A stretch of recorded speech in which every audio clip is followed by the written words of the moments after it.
लगता है कि पार्लियामेंट के सामने लोकपाल का मसौदा है। उसमें जो राजनीतिक पार्टियों को या इंडिविजुअल एमपीज़ को किसी तरह की आपत्ति होगी वो संसद के पटल पर लोग रखेंगे।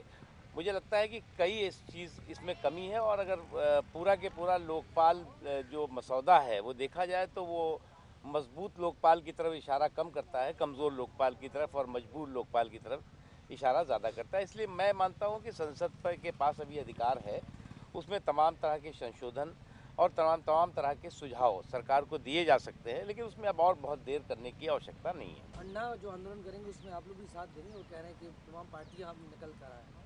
नहीं, पार्टियां जो है वो संसद से लेकर सड़क तक तमाम आवाज़ उठाती रहती हैं। उसके लिए ज़रूरी नहीं है कि के आंदोलन में बैठकर ही उस आवाज़ को जो है वो धार दी जा सकती है। इसलिए एक बार उन्होंने बुलाया था, लोग गए थे, विभिन्न राजनीतिक पार्टियों के लोग, और अब राजनीतिक पार्टियां अपना काम कर रही हैं, उन्हें अपना काम करना चाहिए। 4.5% मुस्लिम आरक्षण का जो फैसला हुआ है केंद्र सरकार का, और आज अजीत सिंह भी जाट आरक्षण की बात कर रहे हैं। देखिए, मैं मानता हूं कि ये बहुत बड़ा कांग्रेस पार्टी और केंद्र सरकार का राजनीतिक धोखा है और संविधान के साथ फ्रॉड है।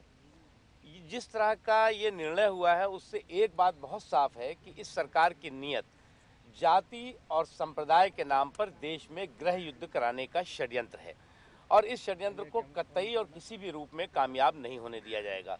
क्योंकि आज जहाँ तक अल्पसंख्यकों के शैक्षणिक, सामाजिक, आर्थिक प्रगति का सवाल है, इन 7.5 सालों में ये सरकार हाथ पे हाथ रखकर बैठी रही, मात्र एक अल्पसंख्यक विकास मंत्रालय बना करके, और उसके पास जिसके पास की कोई अधिकार नहीं, जिसके पास कोई काम नहीं, उसके एक भी आज ये सरकार बता नहीं पा रही है कि उसने शैक्षणिक विकास के क्षेत्र में, सामाजिक विकास के क्षेत्र में और तमाम तरह के सशक्तिकरण के लिए क्या किया।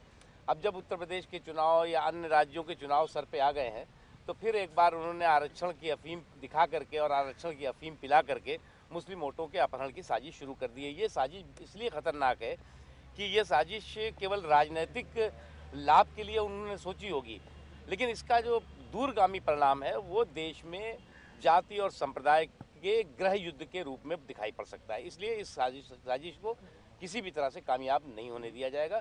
इससे किसी भी तरह से न तो अल्पसंख्यकों का सशक्तिकरण होने वाला है, न भला होने वाला है, बल्कि एक तरह से समाज में टकराव और समाज में बिखराव जरूर आएगा। जाट आरक्षण की बात कर रहे हैं, होम मिनिस्टर से आज मिल रहे हैं जाट आरक्षण। मुझे लगता है कि समाज का जो भी तबका पिछड़ा है, समाज में पीछे है, उसको जो है वो प्रगति की मुख्य धारा में शामिल करने का हक और अधिकार मिलना चाहिए।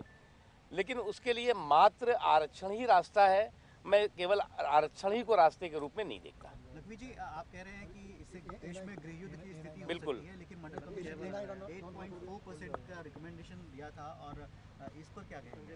देखिए, 27-28% ओबीसी में जो मंडल कमीशन की रिकमेंडेशन के आधार पर ओबीसी उसमें हैं, शामिल हैं, उसमें मुस्लिम्स भी हैं।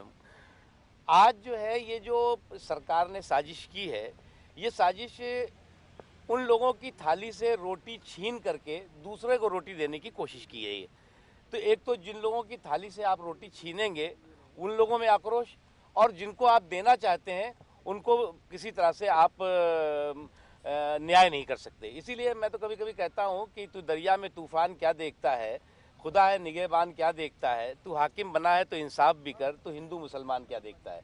अगर जो है वो आप सरकार चला रहे हैं और आप जो है सरकार में रह करके आप हिंदू मुसलमान बैकवर्ड फॉरवर्ड करते रहेंगे और लोगों को जो है वो डिवाइड एंड रूल की पॉलिसी के साथ जो है वो काम करेंगे, तो कभी भी जो है वो आप ना समाज का भला कर सकते हैं ना देश का भला कर सकते हैं। लोकपाल में माइनॉरिटी आरक्षण की बात करके कहीं ऐसा नहीं लगता लोकपाल को लटकाने की साजिश चल रही है, यदि महिला आरक्षण की ही गति को प्राप्त हो?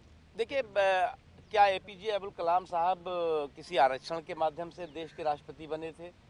कुरैशी साहब इस वक्त चीफ इलेक्शन कमिश्नर हैं, क्या आरक्षण के कारण बने हुए हैं? क्या अंसारी साहब जो हमारे वाइस प्रेसिडेंट हैं और राज्यसभा के सभापति हैं वो आरक्षण के कारण, या एक तमाम लिंगडो साहब जो थे वो क्या आरक्षण के कारण बने? मुझे लगता है कि आरक्षण जो है वो मेरिट पर हावी नहीं होना चाहिए, और इस तरह के मुद्दों पर, जिस मुद्दों पर कि आप भ्रष्टाचार से लड़ने जा रहे हैं, यहाँ पे कोई कोटा और परमिट नहीं देने जा रहे हैं कि जो है वो इसमें इनका भी आरक्षण होना चाहिए, इनका भी होना चाहिए, इनका भी होना चाहिए। एक तो आप शुरू से ही अगर जो आप लोकपाल की नींव रख रहे हैं वो असंवैधानिक रख रहे हैं। आप जिस एक तरफ जब भ्रष्टाचार का तूफान हो और घोटालों का सैलाब हो, ऐसे हालात में जो लोकपाल का महल बन रहा है उसकी नींव जो है वो कहीं ना कहीं जो है वो असंवैधानिक ईंटों पर और असंवैधानिक चीज़ों पर रखी हुई है। तो वो महल तो अपने आप ढह जाएगा जब आप जो है वो उसकी नीयत आपकी ठीक नहीं होगी, उसकी नींव ठीक नहीं होगी। क्या अन्ना को सजेस्ट करेंगे आप कि वो संसद को अपना काम करने दें? नहीं, देखिए, अन्ना हज़ारे जी को अपना काम करना चाहिए, संसद अपना काम कर रही है। मुझे लगता है कि अन्ना हज़ारे जी लोकतंत्र के एक महत्वपूर्ण स्तंभ हैं और जहाँ तक सवाल है पार्लियामेंट का, पार्लियामेंट मैं मानता हूँ सरकार अपना विश्वास खो चुकी है, सरकार का इकबाल ख़त्म हो सकता है, लेकिन संसद और लोकतंत्र का विश्वास अभी कायम है। और इसी विश्वास की खूबसूरती है कि आज अन्ना हज़ारे जी हों या देश के और लोग हों, सिर्फ अन्ना हज़ारे जी ने ये आंदोलन नहीं किया है, देश के तमाम लोगों ने आंदोलन और तमाम लोगों ने देश के सरोकार से जुड़े हुए मुद्दे उठाए हैं, तो उनको उठाने का हक है। लेकिन पार्लियामेंट का मुझे लगता है कि पार्लियामेंट का विश्वास करना चाहिए और पार्लियामेंट जो है वो इस दिशा में सही रास्ते पे जा रही है।